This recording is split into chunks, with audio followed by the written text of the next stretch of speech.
Kwa majina naitwa Matias Moses, natokea Mkolani. Tatizo limetukumba lakini imeweza kuhamisha shughuli nyingi za kiuchumi. Kwa kama unaona sasa hivi wanafunzi waende shule, kila kitu akifanyiki. Upande wa huko waende na upande wa huko waende. Kwa hiyo issue hii hapa imeweza kuathiri sana kiuchumi, kwa mfano kama issue ya biashara zifanyiki, watu wanaenda stendi hawafiki kwa muda, mabasi yamewacha. Naam. Kwa hiyo hapa cha kufanya zaidi hapa, serikali angalia tu jinsi ya kutengeneza barabara hapa hivi. Sisi tulikuwa tunakwenda kazini mjini, lakini mpaka sasa tuko hapa. Tumeshindwa kwenda. Ofisi hazijafunguliwa mpaka sasa. Kwa hiyo unaishauri nini serikali sasa? Ushauri wangu, serikali wapatie watu tenda wenye uwezo wa kufanya kazi. Sawa. Watu wenye uwezo wa kufanya kazi. Kwa hiyo unadhani kutokana na uwezo ambao wamepewa watu ambao hawana uwezo ndio inaletea changamoto hii ya daraja kutokupitisha watu? Ni kweli. Kama angekuwa amepewa mtu mwenye uwezo angekuwa imeshamaliza. Kwa wakati kwa muda huo aliopewa huyu. Asante sana. Nashukuru. Kwa majina naitwa Leokadia James Hwago, ni mjumbe serikali ya mtaa wa Amani, naishi mtaa wa Panyarodi Magereza. Nikiwa kama mjumbe wa serikali ya mtaa, kwa kweli swala hili kuhusu hili daraja limekuwa kero. Watu wanalipa kodi, lakini miundombinu imekuwa ni mibovu. Mkandarasi aliyopewa hili eneo ana miezi karibia 4 yuko anacheza na hili eneo. Na hili eneo limekuwa kero. Inafika hatua watu wanashindwa kwenda kazini, wengine wanashindwa kwenda mashuleni. Sisi wafanyabiashara tumeshindwa leo kuuza hata maziwa, tunakosa pa kupita. Kwa hiyo tunaomba serikali tusaidie kuhusu huyu mkandarasi. Kama hajalipwa wamlipe, na kama amelipwa afanye kazi yake aliyopewa. Miezi 4 yuko anacheza eneo hili. Kwa hiyo imekuwa kero sana. Ndugu waandishi wa habari, ni kwamba kama mnavyofahamu katika jiji la Mwanza na mkoa wa Mwanza kwa ujumla, kuna mvua kubwa ambazo zimeanza kunyesha, zina takriban siku 2. Na usiku wa kuamkia leo kumekuwa na mvua kubwa ambayo imenyesha, na matokeo ya mvua hiyo ni kuvunja kwa hili daraja la Mkuyuni, daraja ambalo limekuwa korofi kwa muda mrefu, lakini sasa hivi liko katika matengenezo. Sasa udongo umeondolewa katika barabara hii kwa sababu ya kasi kubwa ya maji yaliyokuwa yakipita hapa na mafuriko kwenye hili daraja.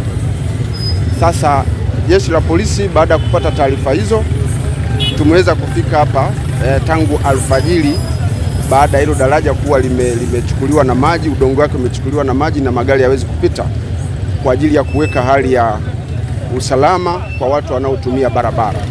Sasa katika kufanya kazi hiyo tumeweza mpaka sasa kufanya njia hii ambayo ilikuwa haipitiki, sasa hivi inaweza kupitika vizuri, na tumeelekeza magari yanayotokea hiyo njia ya Shinyanga yakifika barabara hiyo ya Usagara, kwa hali ilivyo sasa ni vema wakakatisha hii barabara ya Usagara kwa ajili ya kuelekea Kisesa kwa ajili ya kuingia mjini. Lakini hapo mbele kuna barabara ambayo inaitwa Sawa, ambayo na yenyewe inakwenda kutokea huko mbele, inazunguka inaingia katikati ya jiji.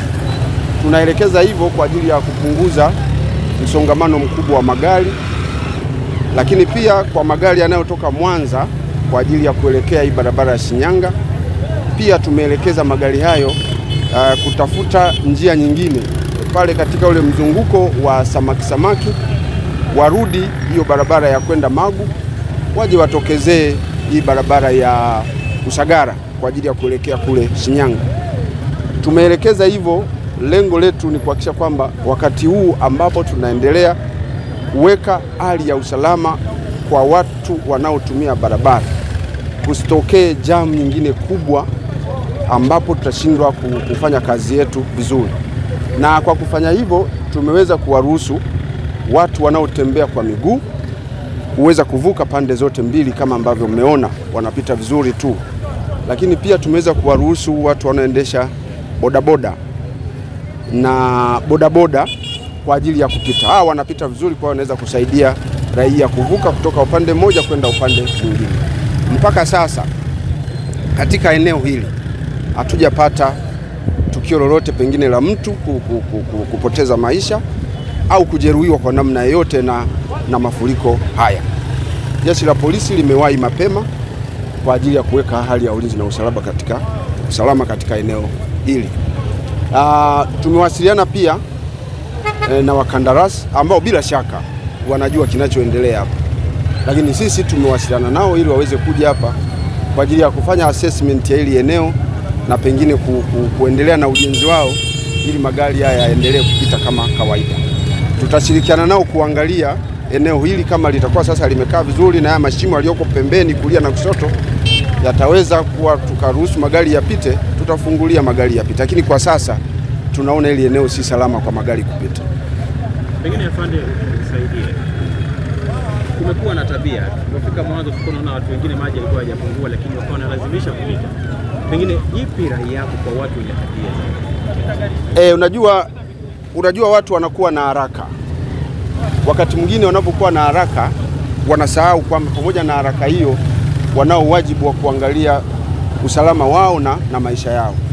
Lakini ni kazi yetu sisi polisi, kama mlivyotuona hapa muda mrefu, kuhakikisha kwamba tunawakumbusha lakini tunawaelekeza ili pamoja na haraka walizonazo wajue kwamba hapa limetokea tatizo, na tatizo lazima tushirikiane katika kulimaliza, na kwa kuwafanya wao na haraka zao watoke eneo moja kwenda eneo lingine lakini wafike salama. Unaweza ukawa na haraka ukaishia kuingia kwenye maji na kupoteza maisha au kupata matatizo mengine.